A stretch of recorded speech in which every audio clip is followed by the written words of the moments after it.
Kavita Gold and Diamonds. Choose your special. അപകടം പതിവാകുന്ന പട്ടാമ്പി പുലാമന്തോൾ പാതയിലെ ശങ്കരമംഗലം വളവിലും തെക്കുമുറിയിലും കൂടുതൽ സുരക്ഷാ സംവിധാനങ്ങൾ ഒരുക്കുന്ന പ്രവർത്തികൾ തുടങ്ങി. 14 ലക്ഷം രൂപ ചെലവഴിച്ചുള്ള പ്രവർത്തികളാണ് ഇവിടെ നടപ്പാക്കുന്നത്. പട്ടാമ്പി പുലാമന്തോൾ പാതയിലെ ശങ്കരമംഗലം ആനവളവിലും തെക്കുമുറി വളവിലുമാണ് സുരക്ഷാ സംവിധാനങ്ങൾ ഒരുക്കുന്നതിന്റെ ഭാഗമായുള്ള റബ്ബറൈസിംഗ് പ്രവർത്തികൾ നടപ്പാക്കുന്നത്. ഈ പാതയിൽ അപകടം പതിവാണ്. ഇരു വളവുകളിലും അപകടം വർദ്ധിക്കുന്ന സാഹചര്യത്തിൽ ഇവിടെ നവീകരണ പ്രവൃത്തികൾ നടപ്പാക്കിയിരുന്നു. ഈ സമയം റോഡിന്റെ ഇരുവശങ്ങളിലും കോൺക്രീറ്റ് പ്രവർത്തനമാണ് നടപ്പാക്കിയത്. എന്നാൽ കോൺക്രീറ്റ് ഭാഗങ്ങളിലൂടെ വാഹനങ്ങൾ കടന്നുപോകാത്ത സാഹചര്യമാണ് ഉണ്ടായിരുന്നത്. ഇതുകൊണ്ട് തന്നെ അപകടങ്ങളും വിട്ടൊഴിഞ്ഞിരുന്നില്ല. ഈ സാഹചര്യത്തിലാണ് പൊതുമരാമത്ത് വകുപ്പ് ആവശ്യമായ പരിശോധനകൾ നടത്തി ഇവിടെ റോഡിന് ഇരുവശവും റബ്ബറൈസ് ചെയ്യുന്ന പ്രവൃത്തികൾ നടപ്പാക്കാൻ തീരുമാനിച്ചത്.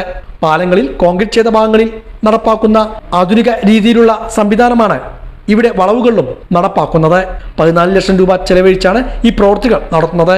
3 ദിവസത്തിനകം ശങ്കരമംഗലം വളവിലെ പ്രവൃത്തികൾ പൂർത്തിയാക്കി തെക്കുമുറിയിലെ പ്രവൃത്തികൾ ആരംഭിക്കും. പൊതുമരാമത്ത് വകുപ്പ് executive engineer Lakshmi, assistant executive engineer Jyothi, assistant engineer Jithin എന്നിവരുടെ മേൽനോട്ടത്തിലാണ് പ്രവൃത്തികൾ പുരോഗമിക്കുന്നത്. ശങ്കരമംഗലം ആനവളവിൽ 100 മീറ്റർ നീളത്തിലും തെക്കുമുറി വളവിൽ 60 മീറ്റർ നീളത്തിലുമാണ് പ്രവൃത്തികൾ നടപ്പാക്കുക.